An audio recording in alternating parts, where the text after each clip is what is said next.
Hello दोस्तों, हमारे YouTube channel में आप सभी का स्वागत है। तो दोस्तों, केपीआई ग्रीन एनर्जी की तरफ से एक और बड़ी न्यूज आ रही है न्यू ऑर्डर को लेकर। जी हाँ दोस्तों, कंपनी को एकदम बैक टू बैक काफ़ी बड़े बड़े ऑर्डर्स मिलते जा रहे हैं। हाल ही में यानी कि फ्राइडे को ही हमने डिस्कस किया था कि कंपनी को एक न्यू ऑर्डर रिसीव हुई है 100 मेगावाट कैपेसिटी की। एंड अगेन उसके नेक्स्ट डे ही यहाँ पर सैटरडे को ही एक और ऑर्डर की न्यूज हमें देखने को मिलती है, जिसमें भी कैपेसिटी की बात करें तो 100 मेगावाट बताई जा रही है। एकदम बैक टू बैक काफ़ी अच्छे अच्छे ऑर्डर्स मिलते जा रहे हैं कंपनी को। देखो, यहाँ पर डेट है न्यूज की जुलाई 20 2024। ये जो न्यूज है ये कल रात को आई और थोड़ी सी टाइम मुझे नहीं मिल पाई, इसलिए रात को डिस्कस नहीं किया और मैं सुबह में वीडियो रिकॉर्ड कर रहा हूँ। वैसे इस न्यूज़ की अपडेट आपको मैंने दे दिए थे यूट्यूब चैनल के कम्युनिटी टैब के माध्यम से एंड व्हाट्सएप चैनल के माध्यम से। तो इसलिए कहता हूँ कि चैनल के साथ रेगुलरली अपडेटेड रहना। चैनल को बस सब्सक्राइब करके बेल आइकन पे प्रेस करके ऑल नोटिफिकेशन कर देना है, ताकि आप कोई भी अपडेट को मिस ना कर पाओ। ठीक है, तो अभी हम इस ऑर्डर को डिटेल्स में डिस्कस करने वाले हैं। लाइक किसने ऑर्डर दिए हैं, कितने कैपेसिटी की ऑर्डर मिली है, क्या क्या काम कंपनी को करने हैं, ऑर्डर की वैल्यू क्या है, सब कुछ। चलो शुरू करते हैं। देखो, सब्जेक्ट में यहाँ पर बताई जा रही है intimation of receipt of letter of award for 100 megawatt AC solar power project from Maharashtra state power generation company limited Mahagenco. तो देखो, Maharashtra state power generation company limited के माध्यम से केपीआई ग्रीन एनर्जी को न्यू ऑर्डर मिली है 100 megawatt AC solar power project के लिए। आगे बढ़ते हैं और पूरी डिटेल्स में समझते हैं।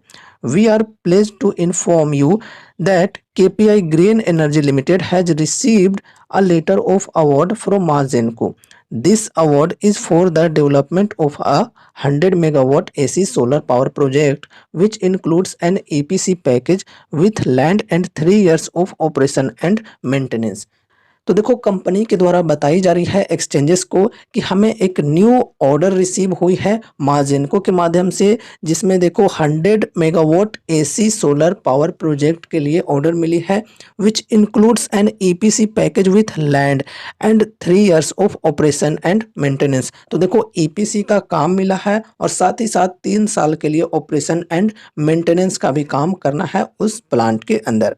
अब देखो, the project is part of the tender for the development of a cumulative capacity of 600 megawatt AC solar PV power projects at various locations in Maharashtra under the RE bundling scheme as per RFX number issued by Mahagenco।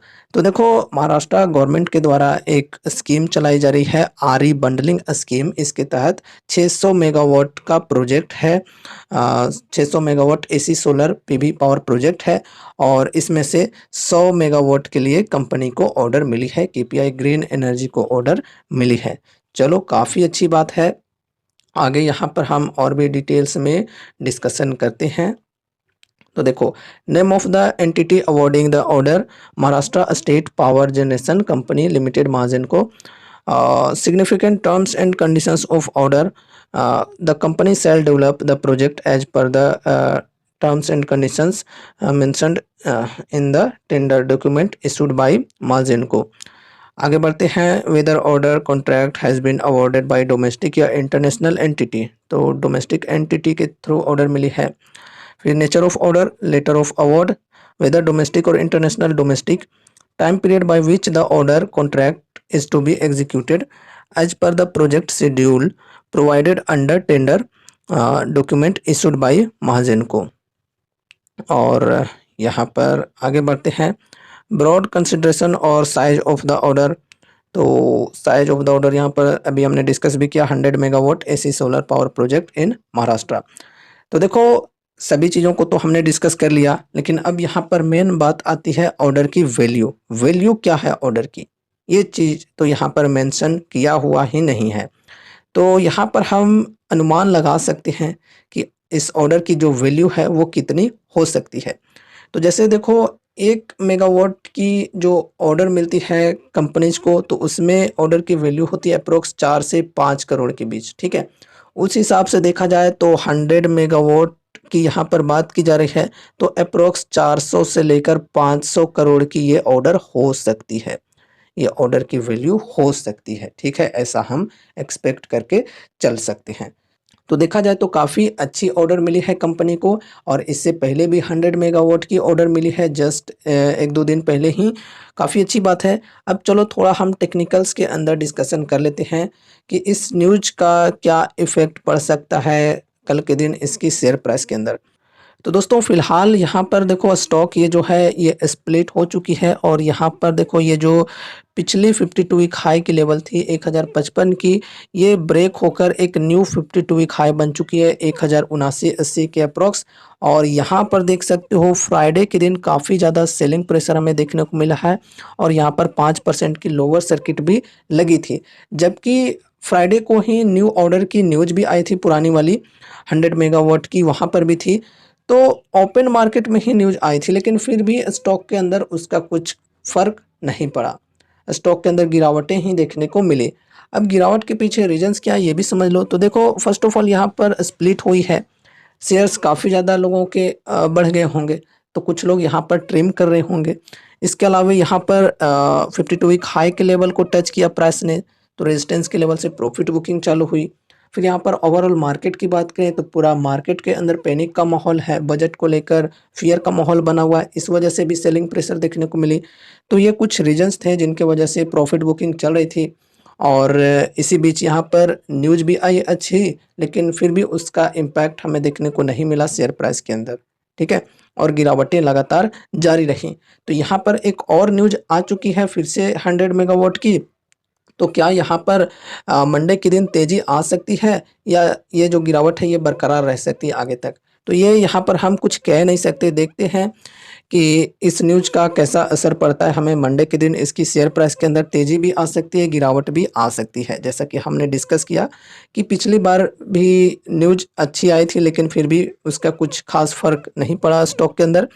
और यहाँ पर अगर तेज़ी आती है कल के दिन तो ये होगी रेजिस्टेंस की लेवल जो पिछला 52 वीक हाई का है लेवल 1055 का। उसके बाद नेक्स्ट रेजिस्टेंस का लेवल है ये है जो न्यू 52 वीक हाई बनी है 1079-80 के अप्रोक्स है, ठीक है। देखो ये जो स्टॉक है ये स्प्लिट हो चुकी है और यहाँ पर न्यू 52 वीक हाई भी बनी है लेकिन रेजिस्टेंस के लेवल से प्रॉफिट बुकिंग चालू हुई काफ़ी ज़्यादा। तो रेजिस्टेंस के नीचे यहाँ पर क्लोजिंग हुई है, फिलहाल 1016 की प्राइस है। तो अगर तेज़ी आती है स्टॉक के अंदर नेक्स्ट डे तो ये जो लेवल्स हैं 52 वीक हाई के इनको ब्रेक करना होगा एंड उसके बाद ही हम बढ़िया तेज़ी की एक्सपेक्टेशन रख सकते हैं। अगर गिरावटें लगातार जारी रहें तो यहाँ पर सपोर्ट की लेवल होगी हमारी ये 940 के अप्रोक्स है एंड उसके बाद यहाँ से भी सेलिंग प्रेशर काफ़ी ज़्यादा देखने को मिलता है तो गिरकर प्राइस ये आ सकती है 856 तक। तो यहाँ पर डिस्काउंट की बात करें तो ये डिस्काउंट सही होगा, 856 का लगभग 19 से 20% की डिस्काउंट मिल जाती है। ये जो सपोर्ट की लेवल है यहाँ पर लगभग 13-14% की डिस्काउंट मिल रही है। तो आप अपने हिसाब से देख सकते हो, आपको जो डिस्काउंट पसंद है उसके अनुसार यहाँ पर सोच सकते हो। पर्सनली मैं अपनी बताऊँ तो यहाँ पर ये एक स्मॉल कैप कंपनी है तो कम से कम यहाँ पर मैं 19-20% का तो डिस्काउंट खोजूंगा ही, ठीक है, फर्स्ट इन्वेस्टमेंट के लिए, फ्रेश बाइंग के लिए। सो ये रही हमारी आज की video KPI green energy stock के ऊपर। उम्मीद है कि इस वीडियो के माध्यम से आपको कुछ यूजफुल इन्फॉर्मेशंस मिले होंगे। तो वीडियो को लाइक करके चैनल को सब्सक्राइब कर लेना और मिलते हैं अगले नए वीडियोज़ के साथ। तब तक के लिए बाय बाय।